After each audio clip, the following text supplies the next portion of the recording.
Hello, Internet. Welcome to Making Money. My name's Eric, and this is your Daily Dollar, our financial segment where I give you one financial lesson every day to help you with your financial goals, on your financial journey, doing finances and whatnot. Today, we're going to be talking about a relatively simple lesson, kind of rolling off of what we talked about in our last lesson, which was being an active learner, being a lifelong learner. Extremely important to be able to see connections and open opportunities for yourself, get skills and get experiences. Being a lifelong learner is key. Today, we're going to talk about the fact that learning is only 20% of the mix here. Today's lesson is that 80% of personal finance is behavior. And this is actually a quote that comes from Dave Ramsey.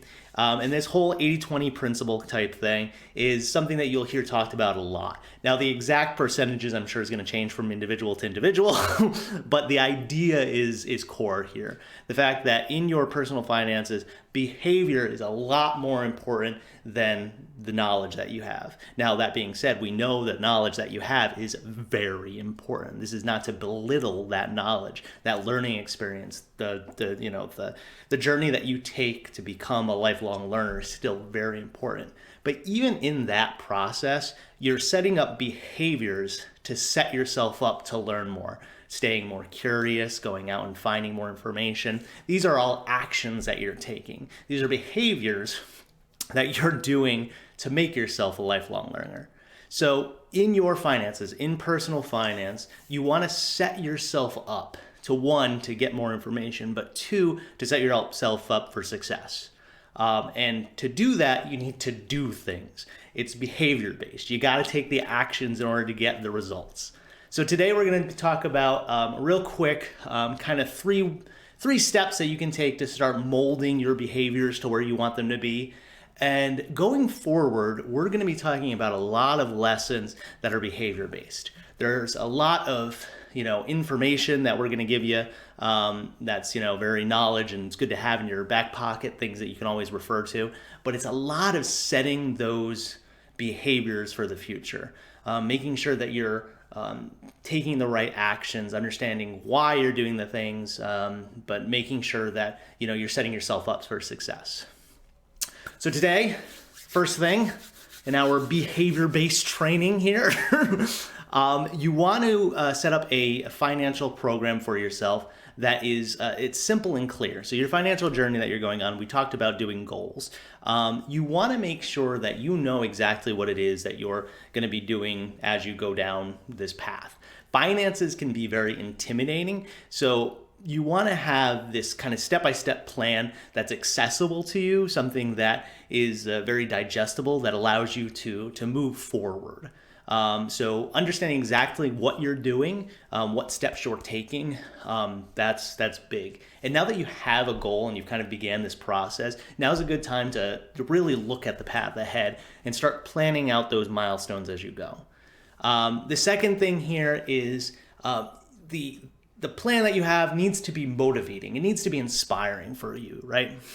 We talked about a little bit, you wanna with your values, right? You wanna direct your path down your value chain, something that is important to you. Again, I mentioned that, creativity is big for me. I want to make sure creativity is built into my financial plan because that allows me to get more fulfillment out of what I'm doing. That allows me to be more motivated, more inspired by the process.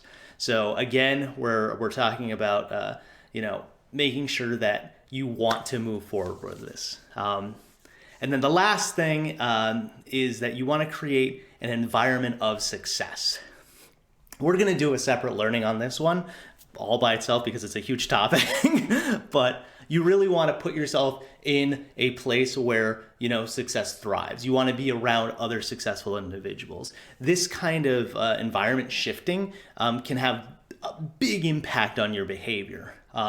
Whether it's, getting the information that allows you to, make those necessary steps, like we said, a lot of active learning, or if it's, having, connections with other people or even opportunities, having an area where you've got other people who are pushing to and succeeding alongside you. It's a great driving force.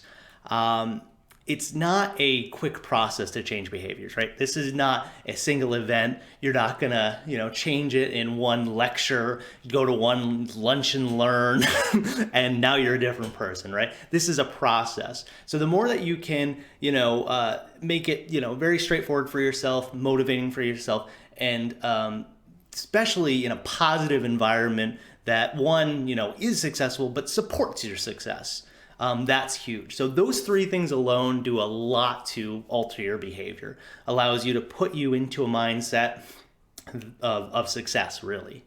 And again, today's a really kind of brief introduction to this idea. A lot of the lessons that we're going to go over covering weeks and months, we'll really kind of talk about behaviors and how we can adjust our behaviors, whether that's, how we spend money, how we save, what we want out of this path. We may discover as we're going down our financial journey that there's different things that we thought we would want than our original goal was. And that may cause us to kind of branch or sway through different processes or goals as we're going through this process. So again, thank you guys for watching. Real quick and snappy today. Hopefully this can help you get into a place where you can start altering your behaviors to something that's a little bit more positive, more geared towards success. So start taking those steps today, and I will talk to you guys tomorrow. As always, if you're enjoying this series, feel free to subscribe. Feel free to like this video if you liked it. If you have any experiences with behavior being 80% where 20 is, or learning is 20%, I'd like to hear them in the comments below. I'd like to hear if you think that it might be a different ratio as well. I mean, this is what, David Ramsey said, a lot of experts talk about this, but you may have a different experience. So I'd love to hear about that too. As always, you can hit me up on Twitter, link below, and I will see you guys tomorrow for another lesson on finance. All right, guys, bye.